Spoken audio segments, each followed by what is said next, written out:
আব্দুর রহমান আউফ রাদিয়াল্লাহু তাআলা খুশিয়া দেখে রে রহমতের নবী নামাজে দাঁড়ানো আসছে। কি করতো? আবার রাসূলের সাথে দেখা করতে আসছে। আয়েশা দেখে নামাজে আব্দুর রহমান ইবনে আউফ আবার কি করছে? বৈশা রয়েছে। দেখে রে এত লম্বা কেরাত, রাসূল রুকুতেও যায় না।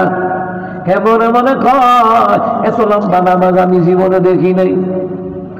দেখলাম দীর্ঘক্ষণ করে আমার রাসূলুল্লাহ রুকুতে গেলেন।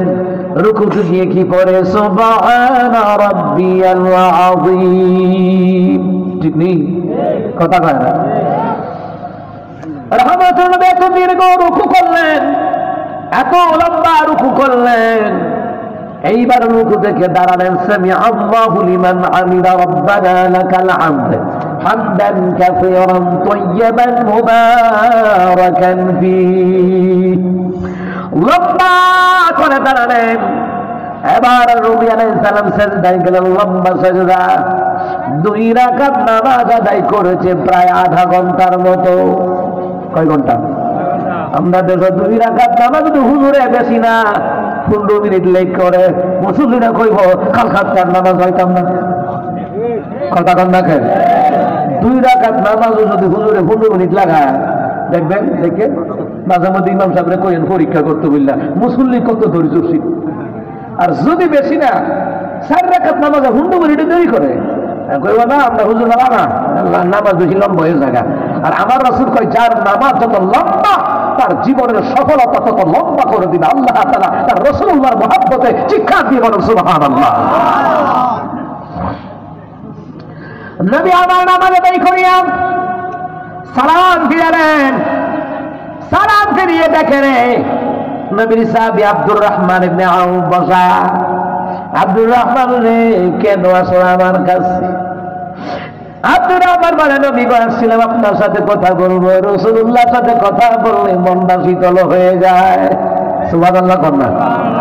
রহমতের নবীর সাথে কথা বললে শীতল মনটা শীতল হয়ে যায়। কই কেমন? নবী গো পেটের মধ্যে ক্ষুধা লাগলে আপনার নুরানি চেহারার দিকে তাকাইলে পেটের ক্ষুধা নিবারণ হয়ে যায়।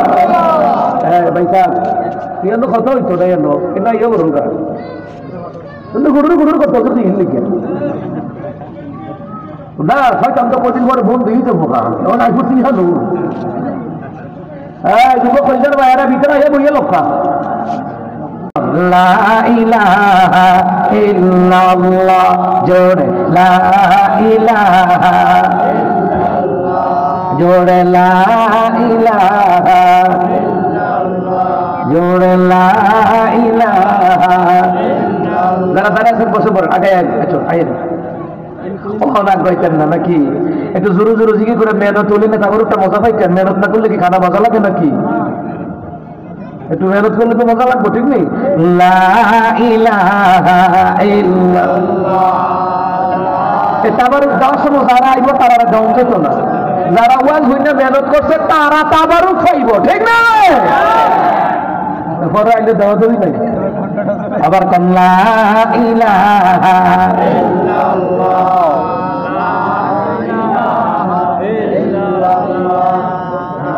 সা এতনা বল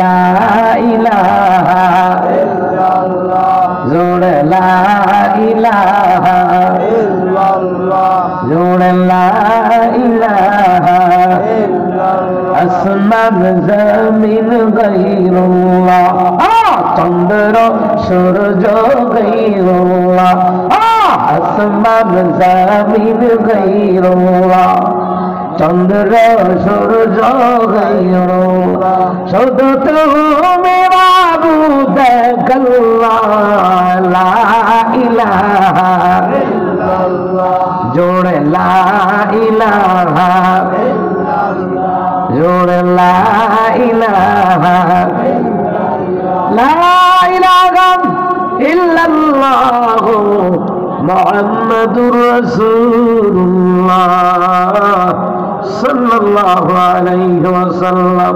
আল্লাহু আকবার কর। এই আওয়াজ হইতো না? আল্লাহু আকবার। আচ্ছা আমরা কুমিল্লা নরম না গরম? তো গরম বুঝাম কেমনে? আওয়াজ দিয়ে আইয়া না, এতগুলি মানুষ জোরে করে আল্লাহু আকবার। বাবার আমার ভাইয়ের আমার রহমতুল নবীর চেহারা মোবারকের দিকে তাকাইলে পেটের ক্ষুধা নিবারণ হয়ে যায়। সুবহানাল্লাহ কন্যা। নবীর একজন সাহাবী যার নাম হলো আব্দুল্লাহ রাদিয়াল্লাহু তাআলা রহমতুল নবীর কাছে আসিয়া চোখের পানি সারিয়া দিয়া কান্দে। নবীজি গা আর আমি বাড়িতে যাই ভালো লাগে না, স্ত্রীর কাছে যাই ভালো লাগে না, ছেলে মেয়ের কাছে যাই ভালো লাগে না। ইয়া রাসূলুল্লাহ ইয়া হাবিবাল্লাহ, নবী গো বাজারে যাই ভালো লাগে না, বন্ধু বান্ধবের কাছে যাই গল্প আড্ডা করে ভালো লাগে না। নবী কই কেন? সাহাবী কই নবী যে আপনার সারা ভালো লাগে না। নবী গো যতক্ষণ আপনার চেহারা মোবারকের দিকে তাকায়া থাকি ততক্ষণ এত ভালো লাগে, এত মজা লাগে, ক্ষুধা পর্যন্ত লাগলে টের পাওয়া যায় না। আপনার চেহারা মোবারকের দ্বারা চেহারা মোবারকের দিকে তাকাইলে পেটের ক্ষুধা পর্যন্ত নিবারণ হয়ে যায়। ইমাম আফর হোসেন রাদিয়াল্লাহু তাআলা মার কাছে কি বলে, মা ও মা, এ মা ঘরে খাবার আসেনি গো মা। বলে ইমাম হাসান হোসেন ঘরের মধ্যে খাবার নাই। ফাতেমা রাদিয়াল্লাহু তাআলা বলে খাবার নাই। এবার দুইজন ছেলে রে ইমাম হাসান হোসেন রাদিয়াল্লাহু তাআলা আনহুমা, দুইজন সন্তান রবিজির নাতি, দুইজন সন্তান এবার কি করলো, একজন আর একজনকে বলে চল চল নানার বাড়িতে যাই, নানার কাছে যায়। কয় নানার বাড়িতে যাই, নানার কাছে যাই। কেন যাবা? কয় নানাজির চেহারার দিকে তাকাইলে পেটের ক্ষুধা নিবারণ হয়ে যায়। বাবুরা কথা বলবা না, ওইখানে কয়েকটা যুবক দেখতেছি কথা কইতেছে। মনে রাখবেন, কোরআন সুন্নাহর আলোচনায়, আল্লাহ নবীর প্রেমে আলোচনা বেয়াদবি করবেন, ভবিষ্যৎ ধ্বংস হয়ে যাবে। মনে রাখবেন, এটা সার দোকান আইছে না, আর হিন্দুদের মন্দির আইছে না। আইবালা তো দেখছি হিন্দুদের মন্দির, এটির নাম সুর। সুরের কোন সুরত নাই। আর নবীর প্রেমে রাতে রাসূল গাইলে, হামদে বাড়ি তারা গাইলে সুন্দর লাগে কি লাগে না? আচ্ছা, আমার কাছে কেমন লাগে জানে না। হিন্দুরা কিতাতে পাঠ করে এই যে ভেবে কইরা মজা লাগেনি। আর যে কিতাতে বাজায়, লোয়া বাজায় না থাল বাজায় না কিতা টেন্ডের টুমদের টুমদের টেন্ডের কান্দি ধরে থাকা। আমার ড্রাইভার কুদুর গ্লাসটা খুলছি, রেল লাইনটা পার হই পারলা, আমি তাড়াতাড়ি গ্লাস লাগা, আওয়াজ বিরক্ত। কিন্তু আমরা নামাজে কোরআন তেলাওয়াত শুনে বিরক্ত লাগে না, নবীর প্রেমে দুরূদ পড়ি বিরক্ত লাগে না। কোরআন তেলাওয়াত শুনলে করলে মধু মজা লাগে কি লাগে না? এই জন্য মুসলমান যতক্ষণ নবীর প্রেমে বলবেন, আল্লাহর প্রেমে বলবেন, জীবনের সব গুনাহগুলি মাফ করে দিবেন কে? অন্তত গুনাহ মাফের নিয়তে নবীর প্রেমে বসি। কথা কোন ঠিক কিনা? কারণ গুনার দ্বারা মানুষের জীবনের ভবিষ্যৎ নষ্ট হয়ে যায়। এই গুনার কারণে তার খবরটাকে আল্লাহ জাহান্নামের আগুনের বিছানা বিছাইয়া দেব, এই গুনার কারণে।